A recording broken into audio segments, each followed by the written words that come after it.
नमस्कार, news state UP UK के digital platform में आप सभी का स्वागत है और मैं हूं आपके साथ आशिमा त्यागी। सबसे पहले तो आप सभी को 78वें स्वतंत्रता दिवस की बहुत बहुत शुभकामनाएं। और आज हम बात करेंगे प्रधानमंत्री नरेंद्र मोदी ने जो लाल किले के प्राचीर से 11वीं बार अपना संबोधन दिया है, उन तमाम बड़ी बातों की, जहां उन्होंने एक तरफ रिफॉर्म सेक्टर की बात की जिसे ब्लूप्रिंट ग्रोथ का बताया, तो साथ ही साथ विपक्ष को नसीहत भी देते नजर आए और बांग्लादेश को भी उन्होंने कहीं ना कहीं संदेश देने की कोशिश की है। तो बता दें कि अपने 98 मिनट इस लंबे भाषण में कहीं ना कहीं प्रधानमंत्री नरेंद्र मोदी की तरफ से, चाहे वो सेकुलर कोड हो, रिफॉर्म हो, महिला अत्याचार हो, करप्शन हो, मेडिकल एजुकेशन हो, उससे तमाम मुद्दों को कहीं ना कहीं उन्होंने साधने की कोशिश की है।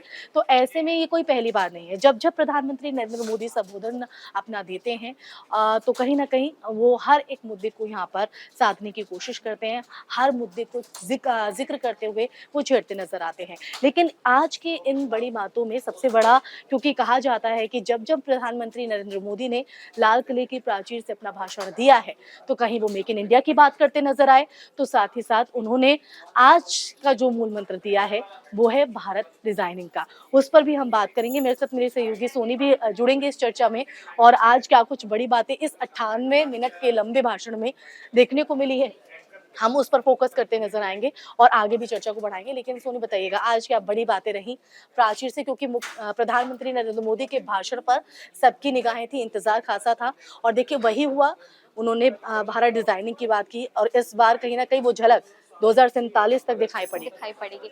सबसे पहले तो मैं ये कहूँगी कि नरेंद्र मोदी का हर बार एक अलग ही अंदाज होता है खुद को प्रेज़ेंट करने का। इस बार भी वो काफ़ी अच्छे और डिसेंट दिखे। उन्होंने स्काई ब्लू कलर की कोटी और व्हाइट कलर का कुर्ता पहना हुआ था और इससे पहले जो उनका भाषण था वो 90 मिनट का था। इस बार शायद 98 98 मिनट का भाषण है और उन्होंने इस भाषण में जो कोलकाता में जो लड़की के साथ जो रेप हुआ है उसको लेकर उन्होंने ये कहा कि ऐसे राक्षसों को बख्शा नहीं जाएगा।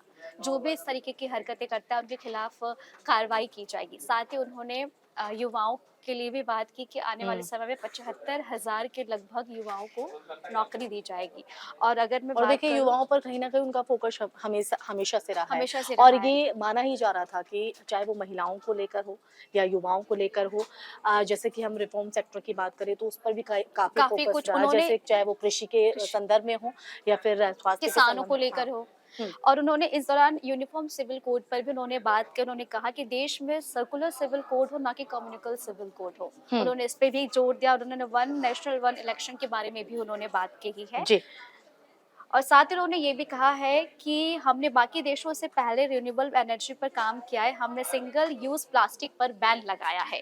उन्होंने भारत में 2036 के ओलंपिक का आयोजन करना चाहते हैं। उन्होंने इस पे भी हम्म। जोर दिया है। तो हम्म। ओवरऑल हम ये देखें कि वो देश को और ज्यादा आगे बढ़ाने की दिशा में ले जा रहे हैं और लगातार इस तरीके की अच्छी अच्छी चीजों के बारे में उन्होंने आज अपने इस भाषण में देते हुए संबोधित किया है। तो बिल्कुल देखिए, आत्मनिर्भर की बात हमेशा प्रधानमंत्री नरेंद्र मोदी करते नजर आए हैं, वो चाहे किसी भी मंच से यहाँ पर बोलते हों।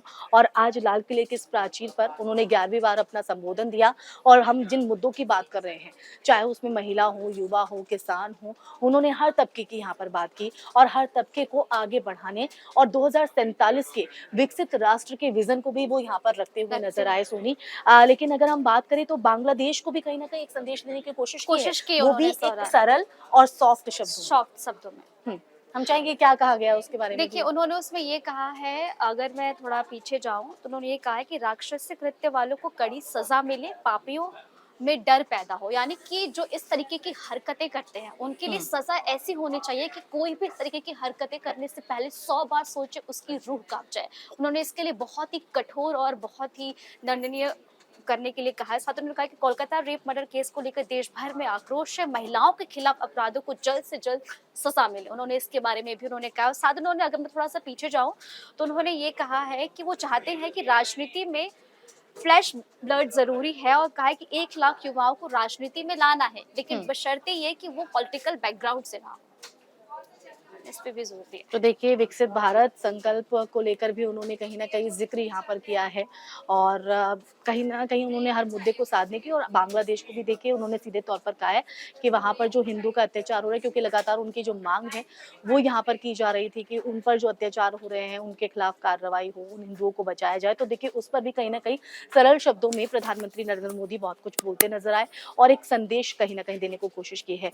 मेरे साथ मेरे सहयोगी पंकज जी भी इस चर्चा में शामिल हो गए हैं और हमेशा की तरह पंकज जी अगर हम बात करें आज प्रधानमंत्री नरेंद्र मोदी के इस भाषण की जो कि 98 मिनट लंबा बताया जा रहा है और हमने देखा है कि जैसे ही उन्होंने शुरुआत की अपने भाषण की एंड तक आखिरी शब्दों तक वही उत्साह वही जोश उनके उसमें दिखाई दिया और ये भी माना जा रहा था कि इस बार जो वो अपना संबोधन पेश करेंगे तो इसमें भी क्योंकि हर एक उन्होंने जब भी प्राचीर से लाल किले की संदेश देने की कोशिश की है चाहे वो मेक इन इंडिया की बात हो और इस बार उन्होंने डिजाइनिंग इंडिया की बात कही है 2047 की विजन को भी यहाँ पर रखा है तो हम चाहेंगे कि ऑल ओवर आप किस तरह से इस पूरे भाषण को देखिए देखते हैं? ये कई महीनों में ये जो लाल किला के प्राचीर से इस बार जो प्रधानमंत्री ने संबोधन किया वैसे तो हर बार खास होता है लाल किला के प्राचीर से संबोधन देश को संबोधित करना या देश क्या कहें दुनिया का बिल्कुल विश्व को संदेश दे विश्व को संदेश दिया जाता है दुनिया भर के नेताओं का और वहाँ के अखबारों का में ये प्रधानमंत्री भारत के प्रधानमंत्री 15 अगस्त को क्या बोलते हैं उस पर नजर होती है और इस बार का और देखिए यही कई वजह महीनों है कि में वो हर एक मुद्दे को हर एक जो टॉपिक है उसका जिक्र करते हैं उसको छेड़ते हैं और उसके बारे में कहीं ना कहीं विश्वगामी जो है को संदेश है संदेश देते हैं तो इस बार का ये कई महीनों में खास था ये देखिए प्रधानमंत्री लगातार 11वीं बार संसद ये लाल किला के प्राचीर से देश को संबोधित कर रहे थे उसके बाद इस प्रधानमंत्री के तीसरे कार्यकाल का ये पहला संबोधन था ये संबोधन उस समय था जब दुनिया भर के देशों में कई जगह पे अशांति फैली हुई है हमारे पड़ोसी बांग्लादेश में देखिए अभी जस्ट कुछ दिन पहले तख्ता पलट हुई वहाँ और हिंदुओं हिंदुओं के पे साथ अत्याचार कितना ही अत्याचार हुआ तो प्रधानमंत्री ने अपने इस 98 मिनट के संबोधन में राष्ट्रीय स्तर पे क्या समस्याएं हैं और वैश्विक स्तर पे क्या है तो सभी को साधा है सभी को उन्होंने अपने भाषण में समाहित किया और सिर्फ समाहित नहीं किया हमारा उसके लिए क्या प्लान ऑफ एक्शन होना चाहिए एज इंडिया के लिए और दुनिया के लिए दुनिया के देशों में हम क्या संदेश देना चाहते हैं भारत की क्या छवि है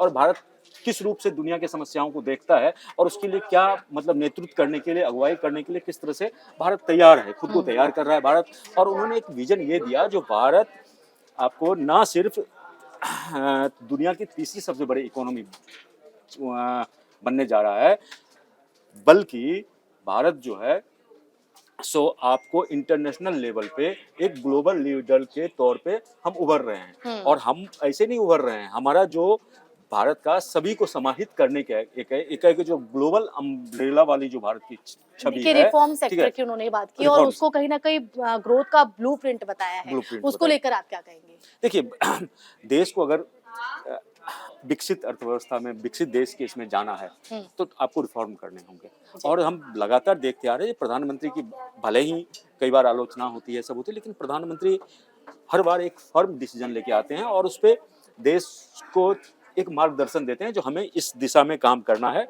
और इस बार का जो संबोधन था उनका वही था देखिए कोई ऐसा सेक्टर नहीं है जिसको उन्होंने ना छेड़ा हो कृषि है और सुरक्षा जैसे महिला सुरक्षा देखिए कितना ज्वलंत मुद्दा है महिलाओं की और देखिए महिला सुरक्षा की जब उन्होंने बात की तो राक्षस जैसे आप खुद समझ सकते हैं कि उनके अंदर कितना गुस्सा उस चीज को क्योंकि हम अगर देखें प्रवृत्ति उन्होंने करार दिया ये अपने आप में बहुत ही मतलब ये प्रधानमंत्री से कितने आहत हैं इस बिल्कुल तरह से आहत भी हैं और ये भी कहीं ना कहीं संदेश उन राक्षसों को वाकई में जो इस तरह का कुकृत्य करते हैं जो इस तरह की विकृत मानसिकता के साथ हमारे समाज के लोगों के बीच हैं तो कहीं ना कहीं उनको भी एक कड़ा संदेश देने की कोशिश है तो ऐसे में अगर हम बात करें चाहे वो कृषि सेक्टर की बात करें चाहे हम स्वास्थ्य की यहाँ पर बात करें अब देखिए स्वास्थ्य में उन्होंने स्वास्थ्य में ऐसा उन्होंने कुछ नहीं बोला जो हेल्थ सेक्टर में ये लेकिन उन्होंने ये बोला जो भाई ये देखिए कितना मतलब उन्होंने विजन देखिए जिन्होंने ये बोला जो अब जो है सो देश से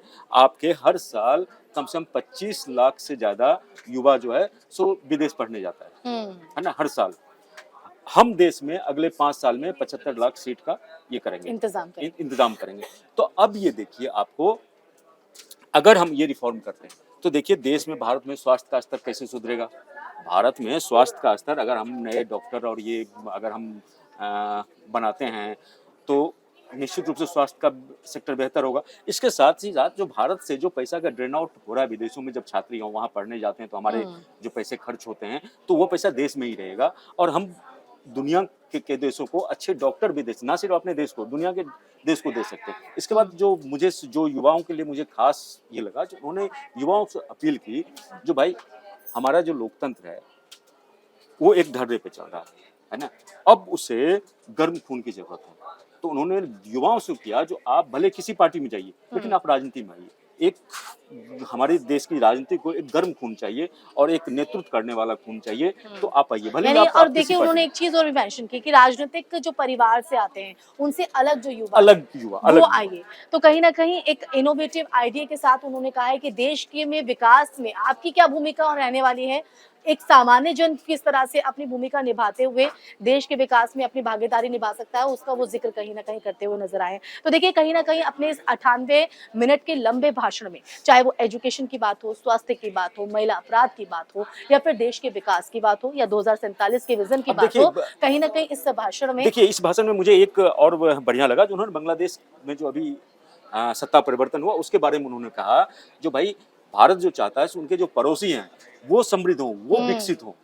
उन्होंने इस दिया, जो मतलब ठीक है 140 करोड़ जो हिंदुस्तानी हैं उनको इस बात की चिंता है, जो वहाँ अल्पसंख्यकों के साथ, हिंदुओं के अत्याचार साथ हो रहा जो है। अत्याचार हो रहा है उसके लिए हम चिंतित हैं और देखिए हम मतलब चाहते यानी हैं कि वहाँ इसको की एक तरह सरकार से कहा वो जाए करे। कि सरल और स्पष्ट भाषा में एक कड़ा संदेश एक बांग्लादेश को। बांग्लादेश को भी संदेश है, दुनिया के सारे और जो देशों को, जो जो शह हमारे दे हमारे रहे हैं। हमारे हमारे पड़ोसी को एक संदेश है, जो देखिए भारत शांति प्रदेश है, लेकिन भारत को लेकिन छेड़िए मत, छेड़ोगे तो छोड़ेंगे छोड़ेंगे नहीं। हालांकि इन्होंने नहीं किया, हाँ। लेकिन मतलब एक उनका जो अगर आप लेकिन जो जेस्चर है, जो ऑल ओवर हमने देखा है, तो और वो देखिए कहीं ना कहीं यूनिफॉर्म सिविल कोड की भी उन्होंने बात की, जिसकी मतलब चर्चा उन्होंने यूनिफॉर्म सिविल कोड के बारे में उन्होंने बोला, जो अभी तक जो कोड था जो 75 साल से वो इस तरह का था, मतलब धर्म के आधार पे था आधार। नहीं, हाँ। तो सेकुलर उन्होंने बोला, जो सेकुलर हम यूनियन सिविल कोड ना करके सेकुलर सिविल कोड की उन्होंने बात की। और मुझे लगता है जो प्रधानमंत्री के तीसरे कार्यकाल के दौरान इस पे सरकार काम करेगी और तेजी से आगे बिल्कुल आगे कदम बढ़ेगी। बढ़ाएगी। बिल्कुल मेरे को यहाँ पर थोड़ा विराम देना पड़ेगा पंकज जी, क्योंकि मेरा बुलेटिन है। जी जी तो जी जी जी जी इस जी। लाइव में हम आज यहीं पर विराम लगाते हैं, फिर हाजिर होंगे एक नए टॉपिक के साथ। लेकिन एक कड़ा संदेश तो कहीं ना कहीं पीएम ने जरूर दिया है, चाहे वो वैश्विक मंच के लिए हो या फिर देश के उन अपराधी और कुकृत्य करने वाले और राक्षस प्रवृत्ति के मानसिकता वाले लोगों के लिए, कि अगर आप छेड़ेंगे तो आपको छोड़ा नहीं जाएगा। चलिए इसी के साथ इस टॉपिक में फिलहाल के लिए बस इतना ही। नमस्कार। नमस्कार।